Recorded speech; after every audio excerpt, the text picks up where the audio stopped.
नमस्कार दोस्तों, आइए DSSB का एक एग्ज़ाम सॉल्व करते हैं जिसमें हम आज हिंदी का सेक्शन सॉल्व कर रहे हैं। ये पोस्ट कोड 102/12 का एग्ज़ाम है। तो इसमें जो हिंदी के क्वेश्चंस हैं हम आज उसे सॉल्व करेंगे। हमने पिछले वीडियो में भी एक हिंदी का एग्ज़ाम पेपर सॉल्व किया था, आप वो वीडियो भी ज़रूर देखिए। और इसके साथ साथ अब हम इस सीरीज़ को स्टार्ट रखेंगे ताकि हम एग्ज़ाम में बेहतर कर सकें। पहला क्वेश्चन है कि डैश को वर्ण कहते हैं। वर्ण किसे कहते हैं? जो ध्वनि होती है, ध्वनि, हम उसे वर्ण कहते हैं। और जो भाषा है, भाषा की सबसे छोटी इकाई वर्ण कहलाती है। परंतु जो इसका आंसर बनेगा वो बनेगा ध्वनि। ध्वनि को हम वर्ण कहते हैं। अगला प्रश्न है, स्वयं उच्चारित होने वाली ध्वनियों को कहते हैं जिन्हें बोलने में हमें किसी की मदद ना लेनी पड़े। वह जो ध्वनियाँ होती हैं उन्हें हम स्वर कहते हैं। तो इसमें जो हमारा उत्तर बनेगा वो स्वर बनेगा कि स्वयं उच्चारित होने वाली ध्वनियों को स्वर कहा जाता है। जैसे अगर कहा जाए आ, तो ये स्वतंत्र ध्वनियाँ हैं। परंतु अगर हम व्यंजन की बात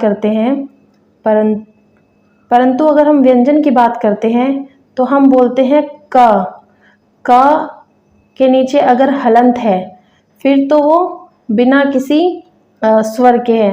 परंतु अगर हम उसके साथ अ लगा देते हैं तो वो बन जाता है कै।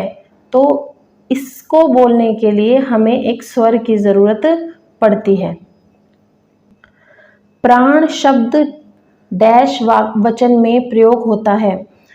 अगला प्रश्न है 123, प्राण शब्द डैश वचन में प्रयोग होता है। जो प्राण है वो हमेशा बहुवचन में यूज़ होता है। उसके प्राण पखेरु उड़ गए, उसका प्राण पखेरु उड़ गया हम कभी नहीं बोलते, हम बोलते हैं प्राण पखेरु उड़ गए। तो हमेशा बहुवचन में हम इसको प्रयोग करते हैं। अगला प्रश्न है, तिराहा शब्द में उपसर्ग है। तिराहा शब्द में उपसर्ग है जो वो है ती। जैसे तिकोना, तिकोना में भी ती उपसर्ग है। तो इसका जो ऑप्शन सही बनेगा वो बनेगा ए। अगला प्रश्न है, जिन वर्णों के उच्चारण में अधिक वायु की आवश्यकता पड़ती है उसे कहा जाता है। जिन वर्णों के उच्चारण में अधिक वायु की आवश्यकता पड़ती है उसे कहा जाता है, उसे हम कहते हैं महाप्राण।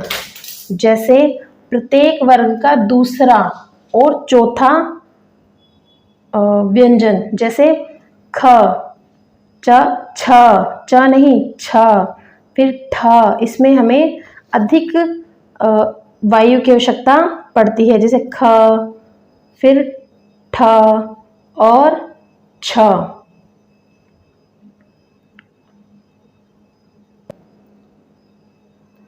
अगला प्रश्न देखते हैं 126, किस लिपि को भारत की अत्यंत प्राचीन लिपि माना जाता है? जो इसका ऑप्शन सी है ये सही है। ब्राह्मी लिपि को हम भारत की अत्यंत प्राचीन लिपि मानते हैं। नेक्स्ट है, किस अवयव को लिखते समय कुछ छूट जाता है तो खाली स्थान का प्रयोग करके वाक्य पूरा किया जाता है? इसका जो ऑप्शन सही बनेगा वो बनेगा हंसपाद। यानी कि जब हम वाक्य लिख रहे हैं और उसमें कोई शब्द छूट गया तो हम उसके मध्य में ये लगाकर और ऊपर अपना शब्द लिख देते हैं तो हमारा वाक्य पूरा हो जाता है। तो इसलिए इसका उत्तर बनेगा सी। अगला प्रश्न है, किस चिन्ह का प्रयोग दो पदों के बीच में होता है? आपको लिखना है 2 3। तो जो हमने ये लगाया ये होता है योजक चिन्ह। जैसे अगर मैं लिखूं लाभ हानि तो उसके बीच में भी जो शब्द आएगा वो ये जो आएगा इसे बोलेंगे हम योजक चिन्ह। अगला प्रश्न है, इस वाक्य के लिए उच्च विराम चिन्ह लगाइए। वाक्य क्या है? आप कहाँ जा रहे हैं? तो ये हमारा प्रश्न पूछा जा रहा है कि आप कहाँ जा रहे हैं, तो हमें प्रश्नवाचक चिन्ह लगाना है। यानी ये हमारा है अल्प विराम, यानी कि बी है जो अल्प विराम। ये पूर्ण विराम है, ये विस्मयादि बोधक है। अगला प्रश्न है, जिस संज्ञा शब्दों से उन गुणों का बोध होता है जिसका अनुभव हमारा हृदय कर सकता है, उसे डैश कहा जाता है या उसे डैश संज्ञा कहते हैं। वो होती है भाववाचक संज्ञा। जिस संज्ञा शब्दों से उन गुणों का बोध होता है जिनका अनुभव हमारा हृदय कर सकता है, यानी कि जिन्हें हम फील कर सकते हैं। जैसे कल के हमने प्रश्न में किया था एकता शब्द, तो जो एकता है यानी कि यूनिटी है जो, वो हमारी भाववाचक संज्ञा है। जैसे ऑनेस्टी यानी कि ईमानदारी, ईमानदारी को हम टच नहीं कर सकते, ना देख सकते हैं, सिर्फ और सिर्फ ईमानदारी को फील किया जा सकता है। इसीलिए जो ईमानदारी शब्द है वो भी भाववाचक संज्ञा है। अगला प्रश्न है कि पुस्तक शहर नदी के नाम किस संज्ञा के अंतर्गत आते हैं।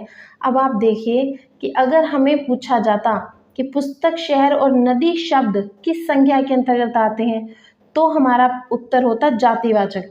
परंतु यहाँ पर उन्होंने पूछा है कि पुस्तक शहर नदी के नाम, कि उनका अगर हम नाम लें, जैसे मैं नाम लूँ गंगा नदी, तो जो गंगा नदी है वो हमारी व्यक्तिवाचक के अंतर्गत आती है, तो इसीलिए इसका उत्तर बनेगा व्यक्तिवाचक संज्ञा। अगला प्रश्न है कि लिंग वचन कारक आदि के कारण जिन शब्दों में परिवर्तन होता है उसे कहा जाता है, तो उन्हें कहते हैं हम विकारी शब्द, क्योंकि अविकारी में परिवर्तन नहीं होता। जैसे अगर हम अव्यव शब्द को यूज़ कर रहे हैं, अव्यव शब्दों का प्रयोग कर रहे हैं वाक्य में, तो उनसे वाक्य में कोई परिवर्तन नहीं होता, जिन्हें अविकारी शब्द कहा जाता है। परंतु जो इसका अर्थ बनेगा वो बनेगा विकारी शब्द, क्योंकि उन्होंने बोला है कि जिन शब्दों के रूप में परिवर्तन होता है तो वो होते हैं विकारी शब्द।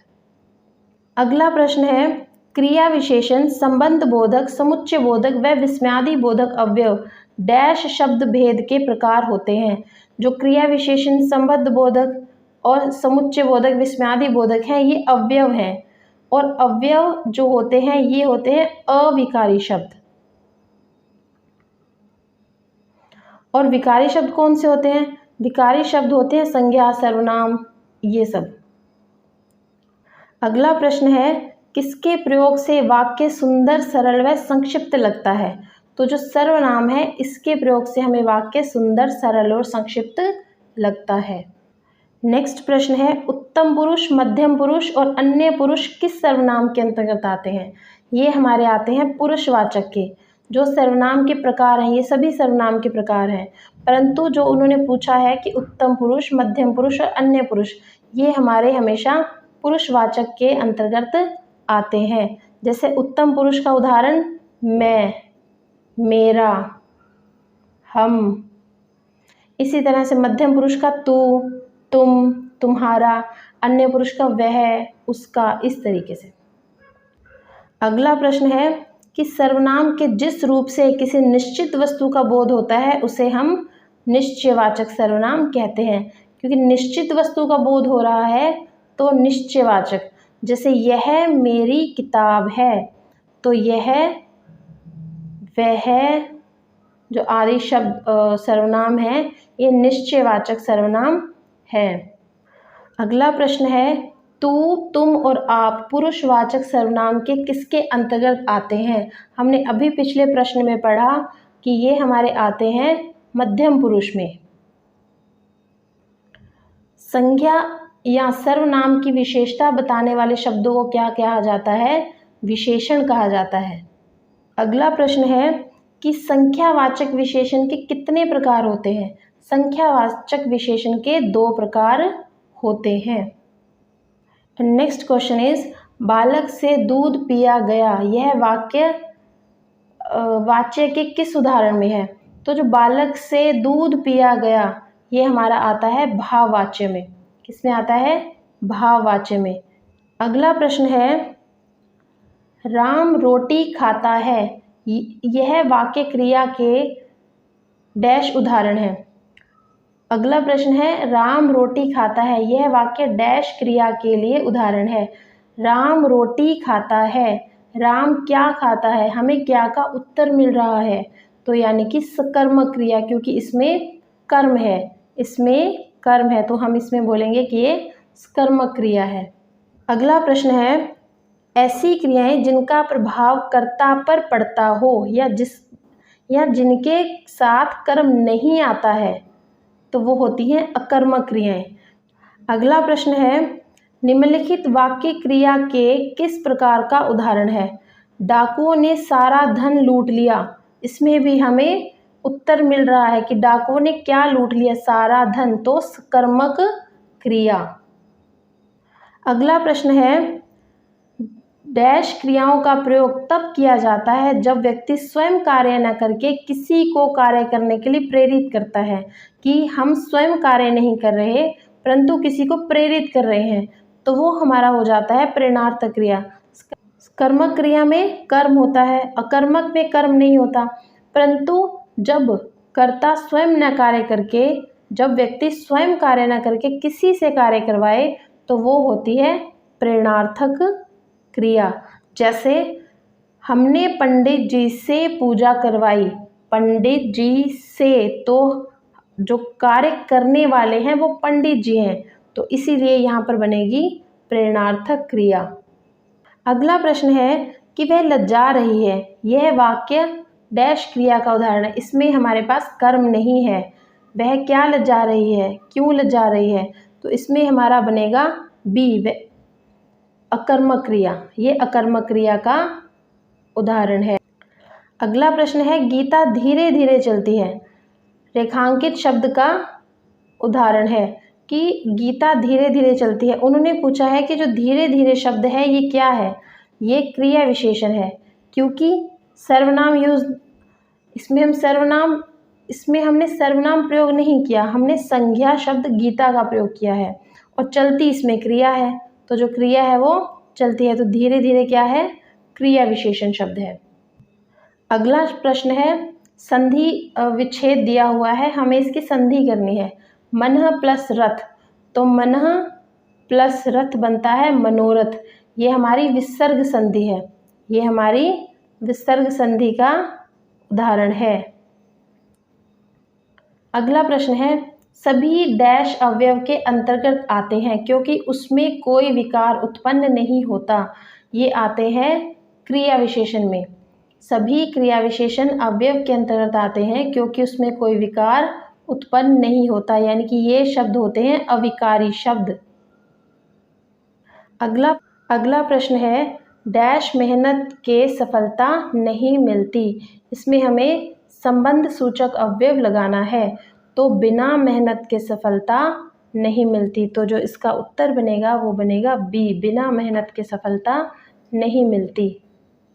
अगला प्रश्न है, अभूतपूर्व शब्द का अर्थ है। अभूतपूर्व यानी कि जो पहले कभी नहीं हुआ हो, तो इसका उत्तर बनेगा बी, अभूतपूर्व यानी जो पहले कभी नहीं हुआ हो। अगला प्रश्न है, संबंध और अनुबंध किस अवयव के दो भेद हैं? तो ये हैं संबंध सूचक अवयव के दो भेद।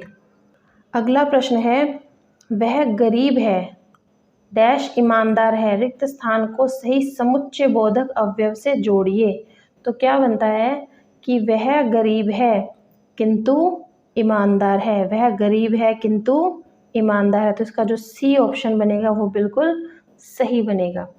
अगला प्रश्न है, किस अवयव से हर्ष, घृणा, शोक, भय और आश्चर्य आदि मनोभाव व्यक्त होते हैं? तो ये हमारे होते हैं विस्मयादि बोधक से उफ, जैसे ओह। अगला प्रश्न है कि अन्विति प्रयोग के किस प्रकार में वाक्य की क्रिया के लिंग वचन और पुरुष कर्म के लिंग वचन और पुरुष के अनुरूप होते हैं? तो वो होते हैं भावे प्रयोग, तो इसका जो सी ऑप्शन है वो बिल्कुल सही है। अगला प्रश्न है कि इस वाक्य को कर्म वाच्य में बदलिए। तो वाक्य है, विमला ने कपड़े धोए। अब हमें इसमें कर्म वाच्य में बदलना है, तो इसका क्या बनेगा, विमला कपड़े धोती है। विमला ने कपड़े धोए, इसे हमें बदलना है कर्म वाच्य में, तो विमला कपड़े धोती है, ये कर्मवाच्य है, परंतु विमला ने कपड़े धोए ये हमारा कृतवाच्य है, यानी कि कर्ता की इसमें प्रधानता है। अगला प्रश्न है कि इस वाक्य को भाववाच्य में बदलिए। हमारे द्वारा मिठाई नहीं खाई जाए, तो इसका क्या बनेगा? मिठाई खाई नहीं जाती। इसका उत्तर बनेगा सी, मिठाई खाई नहीं जाती। अगला प्रश्न है काल किसे कहते हैं? अगला प्रश्न है काल किसे कहते हैं? तो हम इसके ऑप्शन पढ़ते हैं। क्रिया के जिस रूप से बीते हुए समय का पता चले, नहीं। क्रिया के जिस रूप से काल के होने का पता चले, नहीं। इसका उत्तर बनेगा अपूर्णता के साथ साथ समय का बोध हो, उसे हम काल कहते हैं। पूर्णता व अपूर्णता के साथ साथ समय का बोध हो तो उसे हम काल कहते हैं। अगला प्रश्न है और ये लास्ट प्रश्न है हमारा, समुच्चय बोधक के कितने भेद हैं? समुच्चय बोधक के होते हैं 2 भेद, एक समानाधिकरण और दूसरा व्यधिकरण। ये 2 भेद हमारे प्रयोग के आधार पर होते हैं। प्रयोग की दृष्टि से समुच्चय बोधक अवयव के 2 भेद होते हैं, समानाधिकरण और व्यधिकरण। तो आज हमने इस पेपर में 40 क्वेश्चन थे हिंदी के जो हमने कंप्लीट किए हैं। तो हम अगली वीडियो में इसका जीके का सेक्शन सॉल्व करेंगे। धन्यवाद।